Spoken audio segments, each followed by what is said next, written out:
Bonjour à tous, j'espère que vous allez bien. Aujourd'hui, je vais vous montrer comment réaliser ces poignées de tiroirs, de commodes ou d'armoires comme vous voulez avec les produits béton de chez Rayer.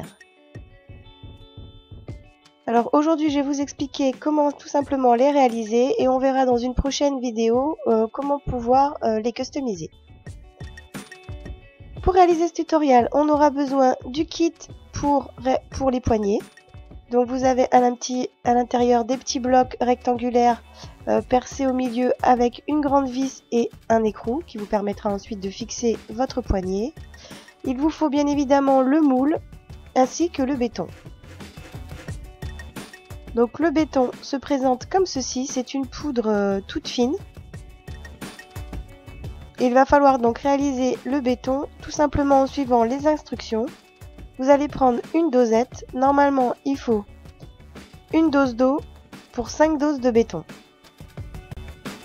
Alors on va jouer au petit maçon, c'est comme quand on fait du béton, un mortier ou un enduit.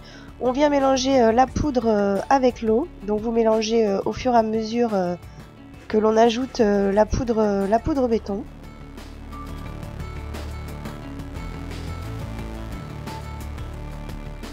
Comme la poudre est très fine, ne vous inquiétez pas, il n'y aura pas du tout de grumeaux avec cette poudre. Comme vous pouvez le voir, ça se lie très bien puisque la poudre est très fine.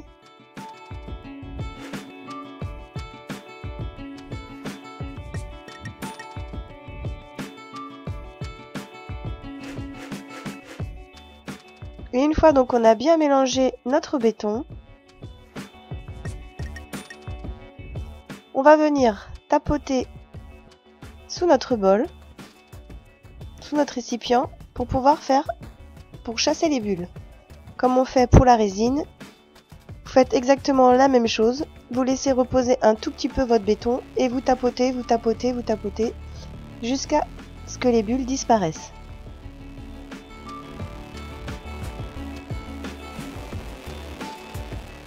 Quand vous avez réalisé cette étape, vous allez tout simplement venir prendre votre béton et remplir votre moule pour les poignées de tiroir.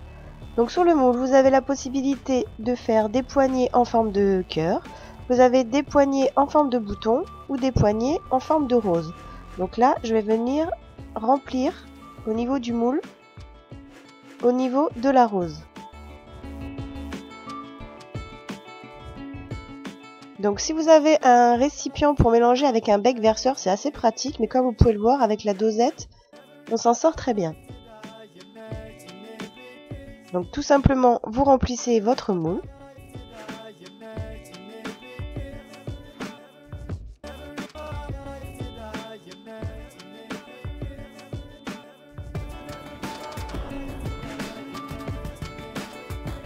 Vous tapotez à nouveau un petit peu pour refaire sortir les bulles, pour pas qu'il y ait de bulles qui ressortent ensuite au niveau de la rose, au niveau du motif.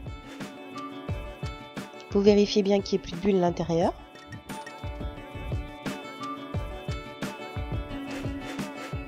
Et maintenant, on va venir s'aider du petit kit support.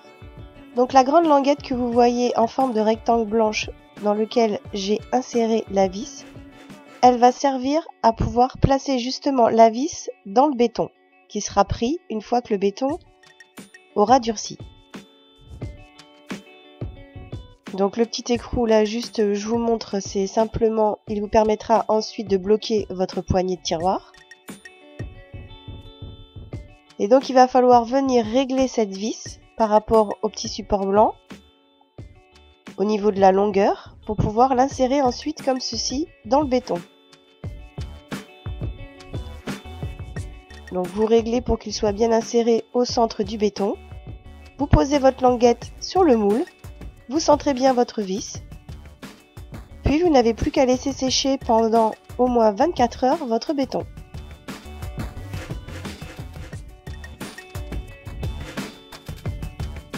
Une fois pris, donc vous allez pouvoir démouler tout simplement votre béton, votre poignée. Donc pour ceci, moi ce que j'ai fait, j'ai étiré un tout petit peu le moule, mais il n'y avait pas besoin. Et la poignée a été réalisée. Donc il vous reste plus qu'à retirer le fameux support, le kit qui vous sert à insérer la vis. Vous pourrez éventuellement vous en servir après si vous voudrez bloquer votre poignet au niveau de votre tiroir à l'aide de l'écrou. Comme vous pouvez le voir, quand j'ai posé le petit kit, ça m'a fait une petite colle de béton au niveau de la rose, du dos de la rose au dos de la poignée. Donc vous allez prendre un petit papier de ponçage, ici je crois que c'est du 320, et vous allez venir tout simplement poncer le derrière pour faire disparaître le petit surplus de béton qu'il y avait à l'arrière.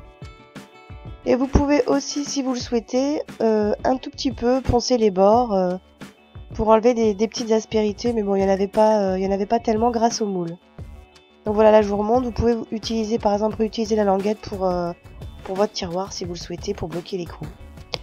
Voilà pour ce tutoriel, j'espère que ça vous aura plu. Je vous montrerai comment customiser cette rose plus tard, et puis je vous montrerai aussi comment réaliser les bijoux en béton. Voilà, donc plein de tutoriels à venir sur la chaîne. Je vous dis à bientôt. Ciao!